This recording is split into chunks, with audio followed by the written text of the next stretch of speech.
Are you feeling satisfied? Do you feel seen? Do you feel heard? That's what emotional well-being means to us. And that is 100% a product of our Quaker values. It really comes from that belief system that there is light in everyone, and we need to create space for that to grow. Thee Quaker Podcast. Story, spirit, sound. Hi, I'm Georgia Sparling. Jon is away today. For this week's episode, I got to visit an inspiring friend school that is putting the Quaker Testimonies into action. Now, my previous job as a community journalist frequently took me to school committee meetings. And I mean a lot of school committee meetings. The superintendent and I were basically on a first-name basis, and, I should probably send him some Christmas cards. But anyway, I've seen how schools are run. I've visited lots of classrooms, but none of them were like Friends Center for Children.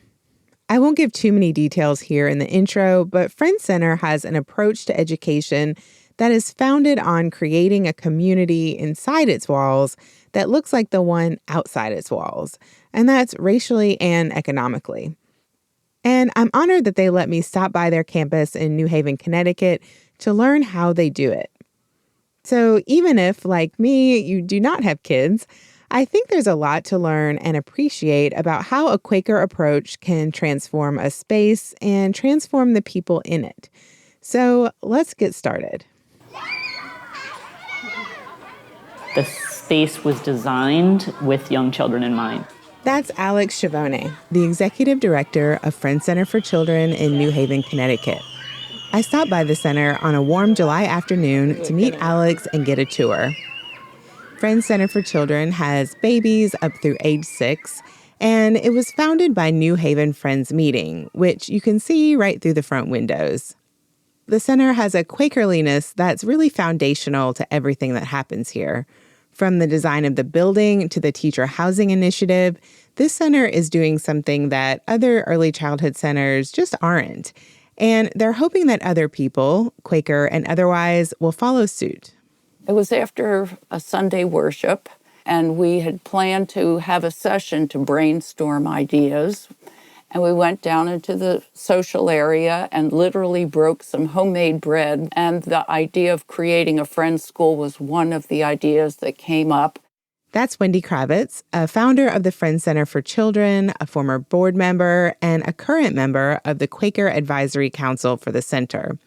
She's also a member of New Haven Friends and says the meeting spent a long time discussing how they could be active in their community. Out of these conversations came the idea for a school. It was a long and winding road. We took a number of years just to discuss the concept of creating a friend school in New Haven. And what we found is very few people in Connecticut have any idea who Quakers or Friends are, let alone what distinguishes a Friends school. So they had to explain how Quakers approach education, which included the testimonies and a focus on the whole child. Through this process, the Friends also found a need in their community that they hadn't known about. What we consistently heard was how pressing the need was for care for infants, toddlers, and preschoolers in New Haven. So at that time, and I think it hasn't changed a huge amount, for every 100 infants needing childcare, so parents could go back to work or whatever, only 2 slots existed in the city of New Haven. Those numbers aren't unique to New Haven or even to cities. Alex paints a pretty dire picture of the landscape of early childhood education in America. What's really remarkable about the work we're doing here and what about, where we are, city of New Haven, is it reflects the entire country. We're a childcare desert here, even though we're a city. And, you can go to a rural area and it's equally a childcare desert. What it means is that for every 3 children, there's only 1 spot. So that's sort of the definition of a childcare desert. And we are so desperate here. We have 300 people on our waiting list. There's nowhere for families to go. We have families calling us crying because they can't find spots. We have families who let us know, before they've told. I say it, facetiously, but I know that people are pregnant before their families do, because they have to let us know in order to get on the wait list to be able to have a spot, 10 months, when their child turns 3 months old. I mean, it's really an unfortunate system that we have designed because it works for no one, right? Parents pay too much. The educators in the system make too little. The providers, programs like ours, have to fundraise just to stay alive. And then the children are just caught in the middle of that. I mean, we couldn't have devised a worse system, honestly, if we tried.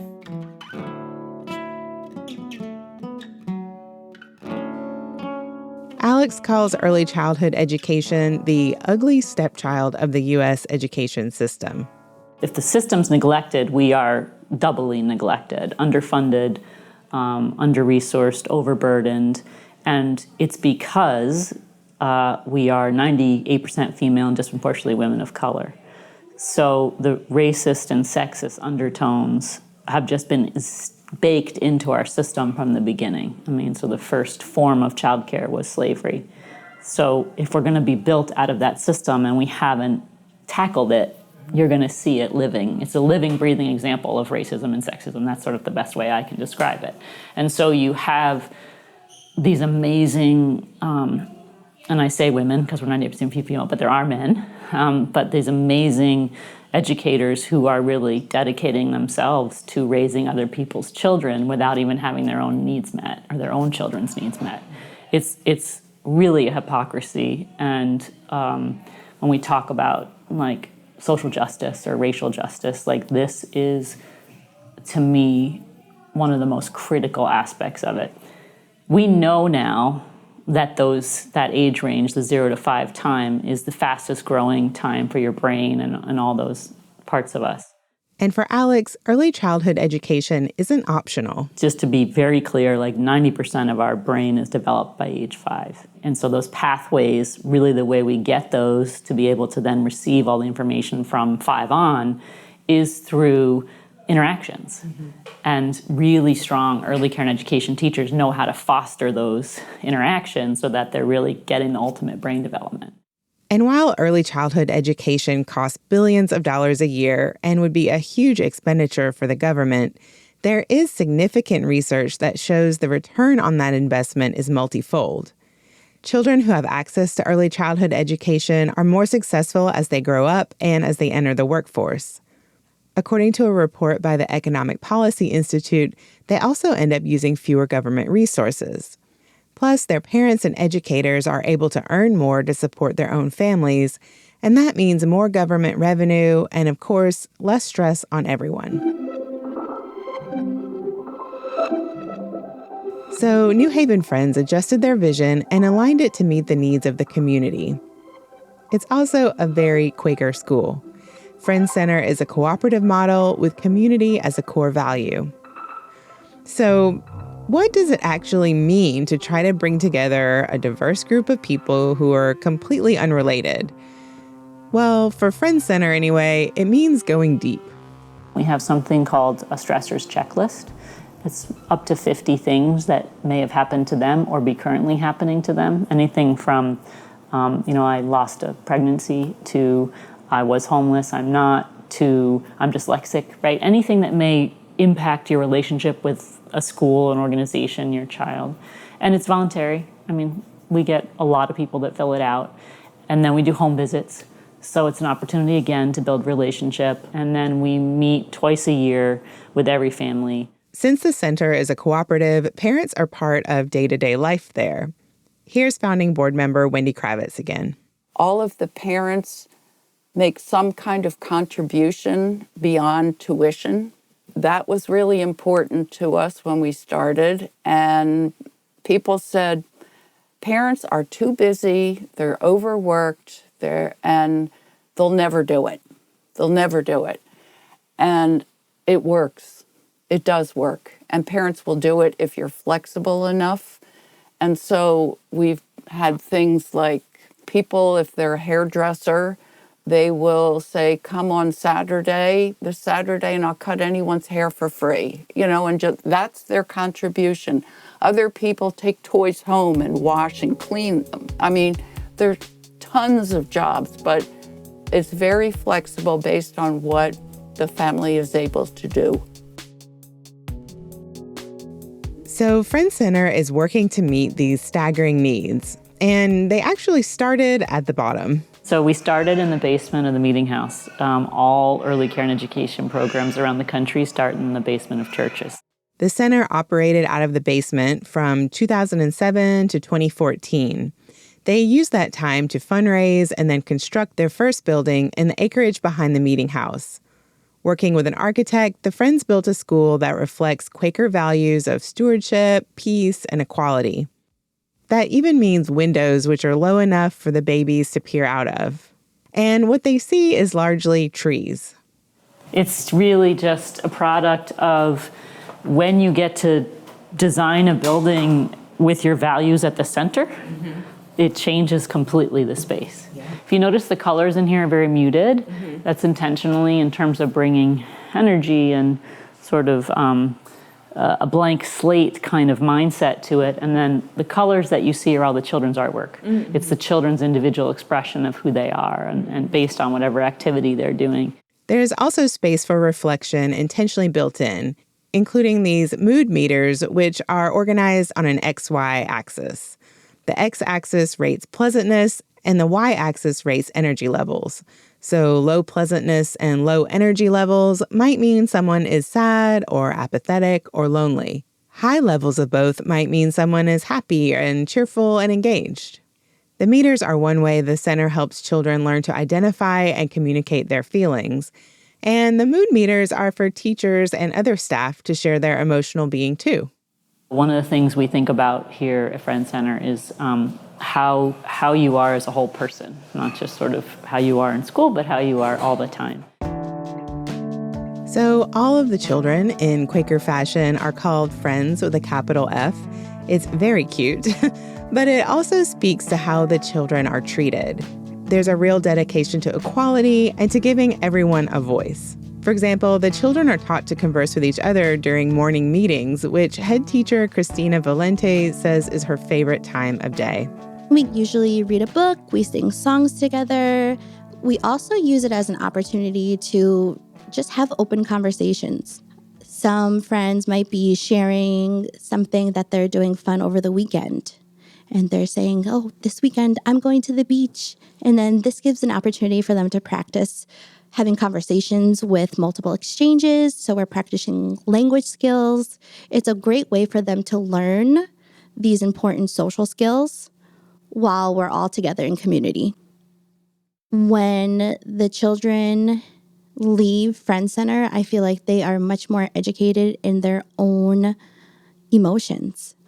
And they are much more likely to be able to communicate their wants and needs because we've really focused on using the language. And so when they're leaving us, they're leaving with a toolbox of what they can do when they're in kindergarten and maybe they're in a social disagreement with a peer, instead of immediately reaching for yelling at the peer or maybe sometimes hitting the peer. They already are educated in how to use their voices first to share how they're feeling.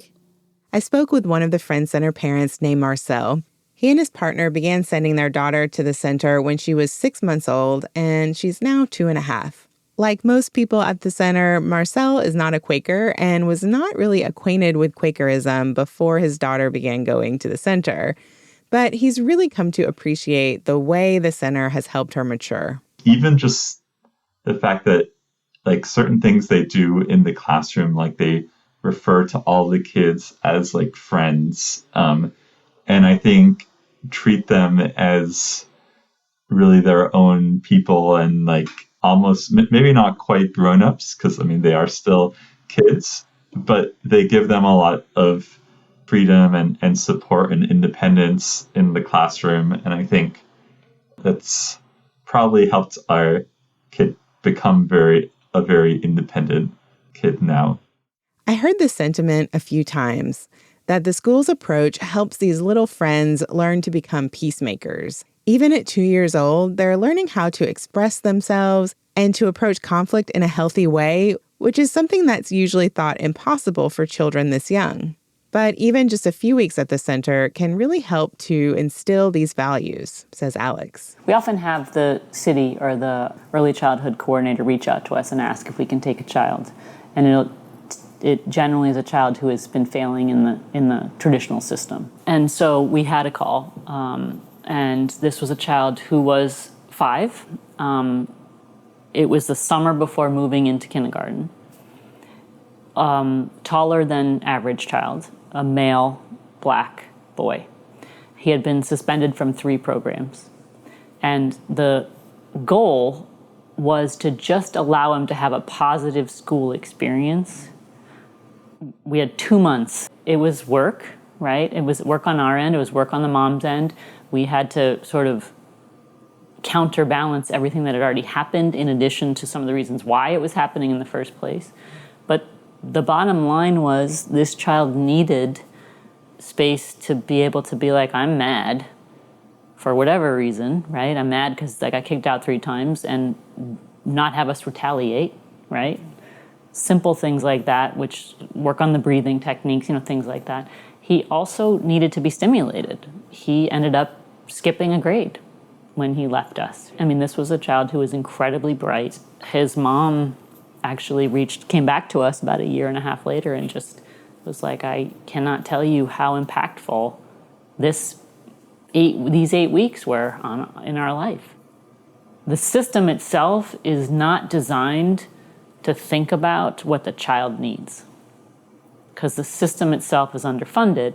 So while that was really a success for us, right? It just worked and we were able to do it, and we had a lot of things we had to put in place, but we could do it. We can only take maybe 1 or 2 across our school. Really what we would need are smaller classrooms and more funding to be able to have more teachers in a space if we wanted to have half of our population, for example, or be children who need a different type of learning environment.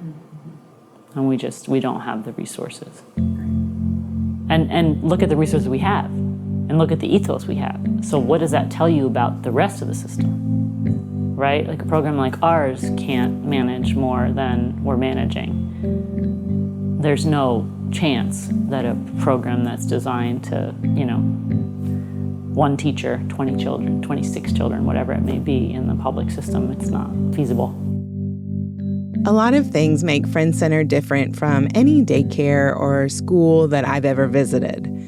Of course, Friends Center is private, and as Alex just alluded to, they are able to do things that public schools don't always have the resources for. And let's put this out there. Friends schools are not known for being affordable. So what is Friends Center doing to live up to that equality testimony? We'll find out about that after the break, as well as the way that Friends Center has added an extra $20,000 value to their teachers' salaries.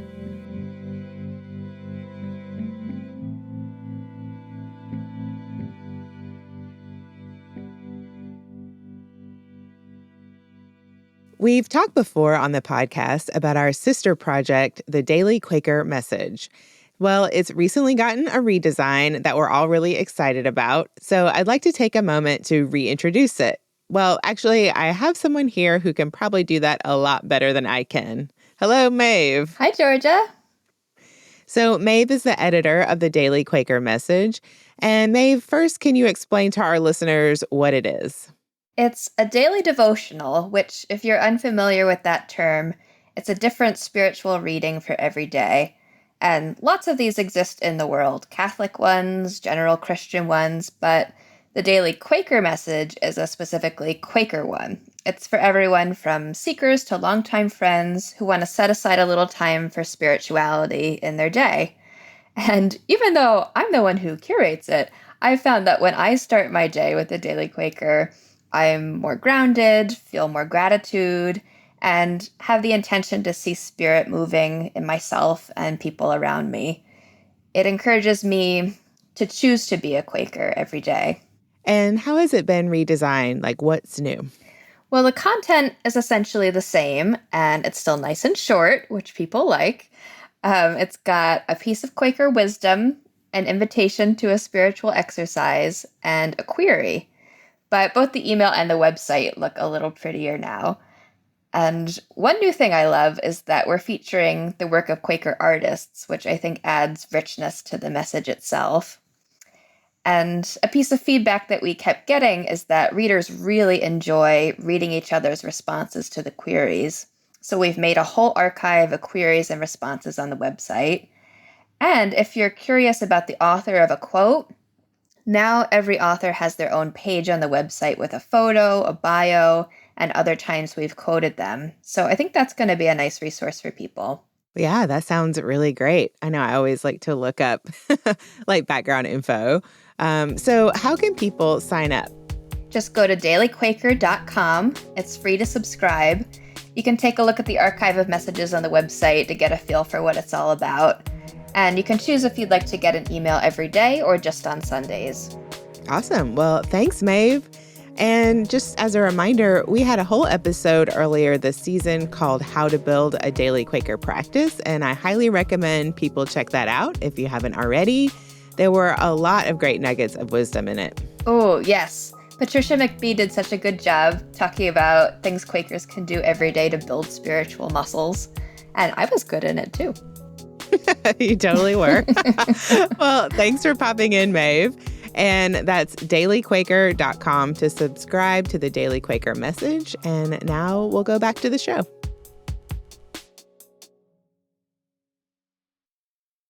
Since I began asking people what they'd like to hear on this podcast, a number of folks have mentioned Quaker education, the cost of it, the whiteness of it.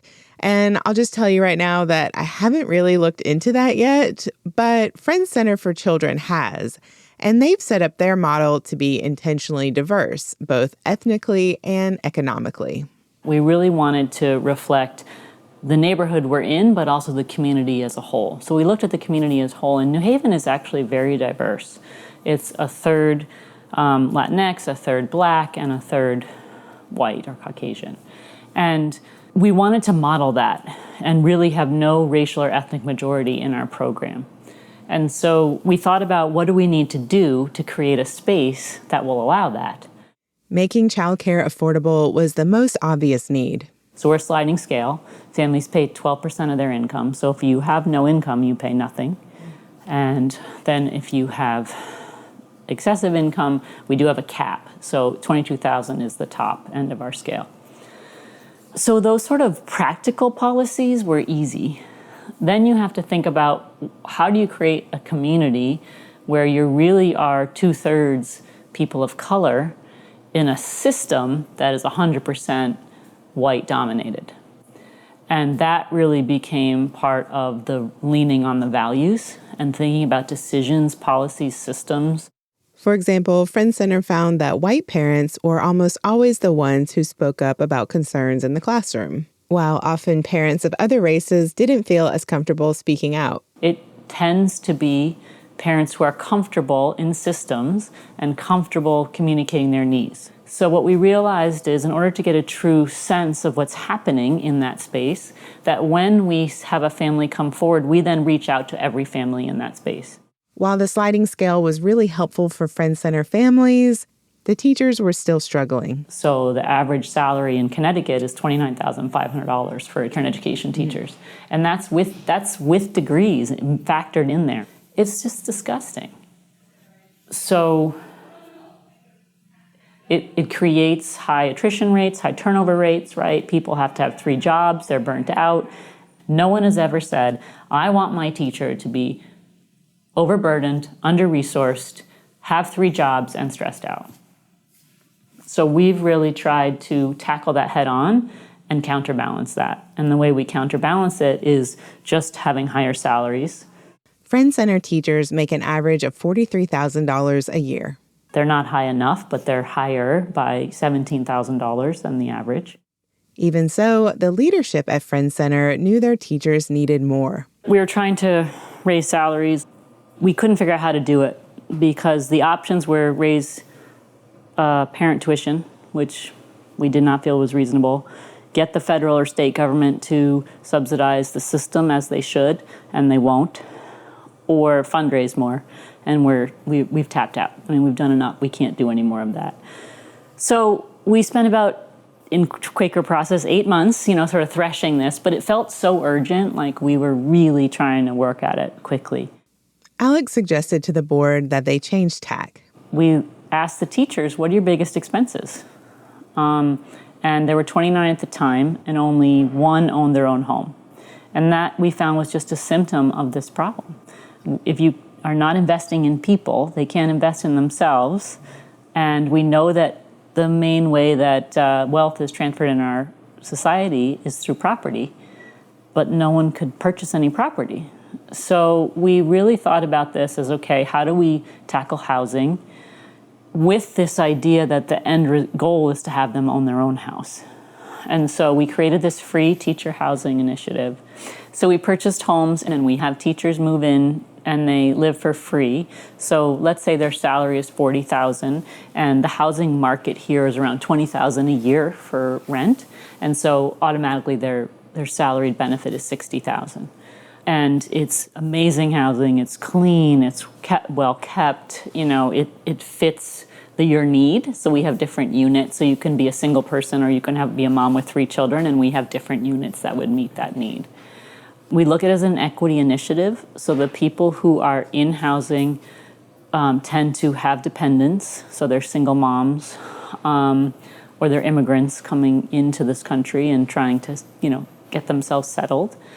And so far, it has been a huge success. So we have 8 units, and we're housing 20 residents through children and one partner.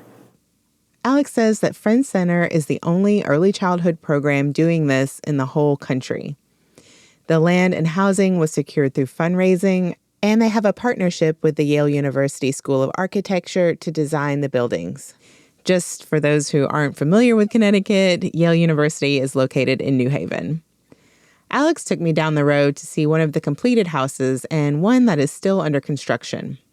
So this is the second home that was designed.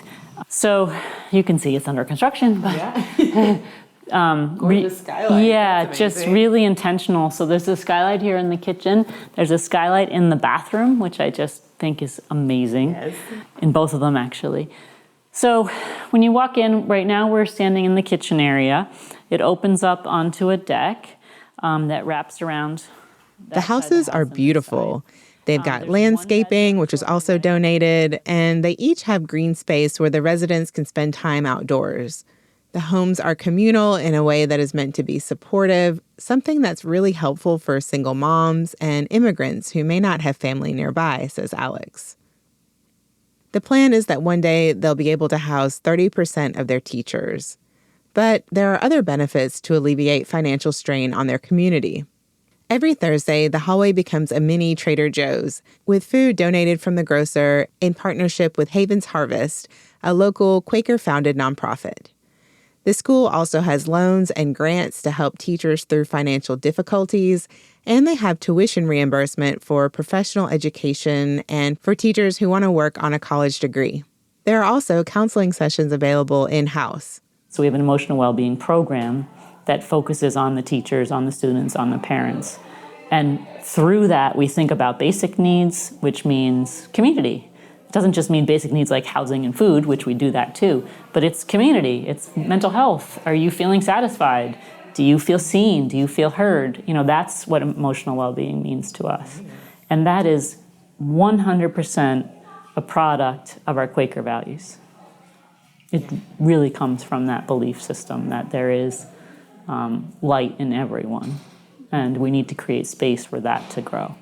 This is life-changing stuff, and being a part of this work has been life-changing for Alex. Alex was introduced to New Haven Friends meeting more than 20 years ago when their idea for starting a school was still in the early stages. It wasn't until almost 2 years into their little school in the basement that Alex came on staff. She'd previously worked for religious schools in Manhattan and also done curriculum development for several years. But she wasn't familiar with Quaker practice or lingo. I think one of the things that I've realized is that I was seeking something, but I didn't know what it was. I really liked the programs that really were thinking holistically about the whole person. And so it was sort of an easy yes for me to move into a space that was connected to a values-based education. After I was hired, they put a spiritual care committee together for me. And I went into this room and there were, 3 or 4, what I would now say, elders, right? At the time, they were just older people, right? Weighty Quakers, as I've learned. But I came in and we sort of sit down and they asked to hold hands. And my first thought was like, what is happening here? Like, this is way too uncomfortable for me. Like, I'm a type A, right? Like, professional. And so it was really has been this lovely journey of identifying what resonates with me and how I how I feel about sort of the world. But at the time, it was really uncomfortable. I couldn't believe that it was what it was because it's so welcoming and thoughtful. It's very similar to what I hear now of people coming into our system for the first time. They'll say things like, I've never worked at a place where it matters how you feel. I've never been part of something where I'm like, I can show up and not be okay.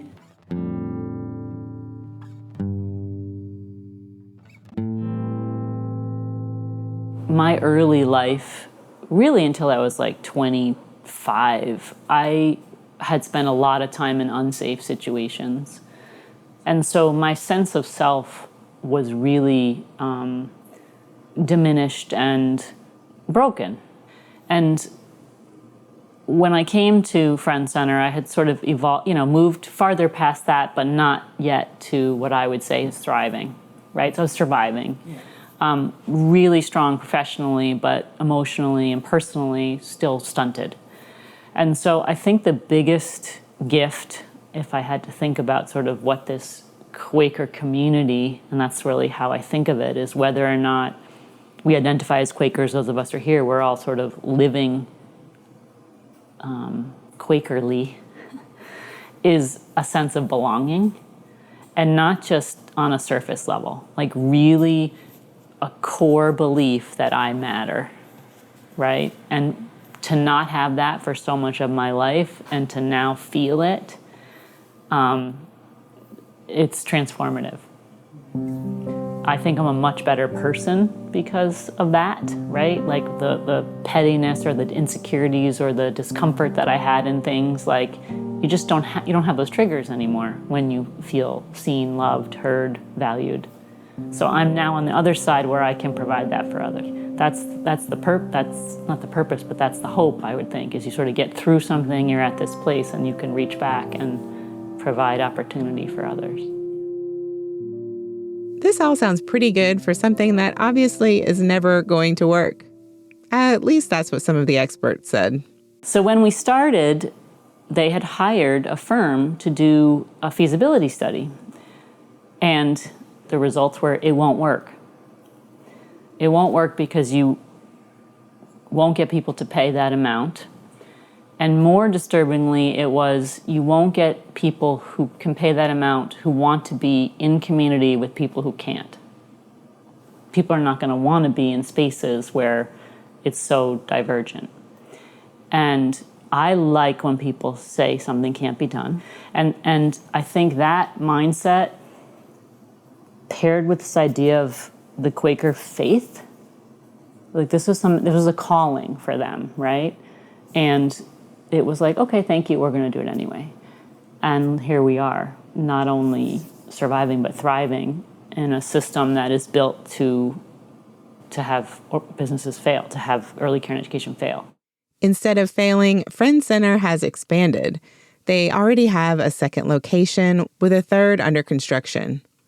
Once that one is completed, they will have almost 300 children under their roof every day.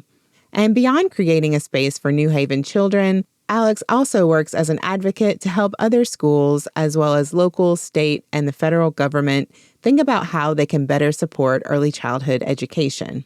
There's a lot of Quaker schools. There isn't a lot of the 0 to 5 age range for Quaker organizations and Quaker schools. And so we feel really strongly about sharing our learnings. And so we're pretty open in every way. And I've talked to people like from Australia to South Carolina about this work. But now we're really partnering with federal and state government to say, this is really where you need to be investing. It's really getting traction in terms of thinking about it from a public funding perspective, which is where it needs to be. You know, it's not a sustainable model on a large scale at private donation level. We took private donors to show that it can be done, but this can be done at a large scale with public dollars. When I spoke with Wendy Kravitz, one of the things she told me was this quote from a Quaker Advisory Council member from a few years back. This place isn't just a school, it's a movement. And Wendy said that really stuck with her, and it stuck with me too. That's definitely how the folks at Friends Center for Children are approaching their work. There's clearly something different about this place. I mean, walking in, it really did just feel so welcoming, so calming, and it was the kind of place I wish I had gotten to go to school. So maybe they're onto something. Maybe this isn't just a school, it is a movement.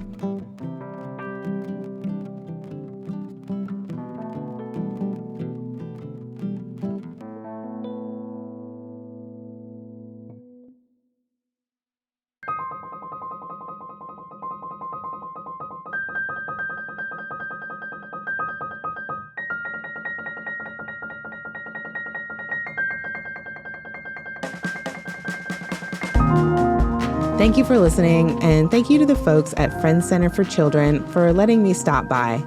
I've included a link to the center's website and the New York Times article about them on our episode page at QuakerPodcast.com. While you're there, check out discussion questions and the transcript for this episode, and also we'd love it if you leave us a comment. This episode was reported and scripted by me, Georgia Sparling. Jon Watts composed and performed the music for this episode. Studio D mixed the episode, and your moment of Quaker Zen will be read by Grace Gonklowski. If you've been holding off on becoming a monthly supporter of the Quaker Podcast, why not consider it now? You can begin giving at just $5 a month, and it only takes about 5 minutes to sign up. Just head to QuakerPodcast.com and click support at the top of the page.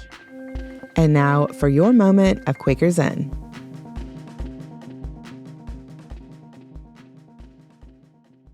J. Brent Bill, 2005. Interior soulful silence shows us that we can live at different levels. We can be outwardly busy while inwardly talking and listening to God. We can be changing the oil in our car or cooking supper or giving a presentation at work, while at the same time, if we practice the way of holy silence, we remain centered in our souls and in communion with Christ. Sign up for daily or weekly Quaker wisdom to accompany you on your spiritual path. Just go to dailyquaker.com. That's dailyquaker.com.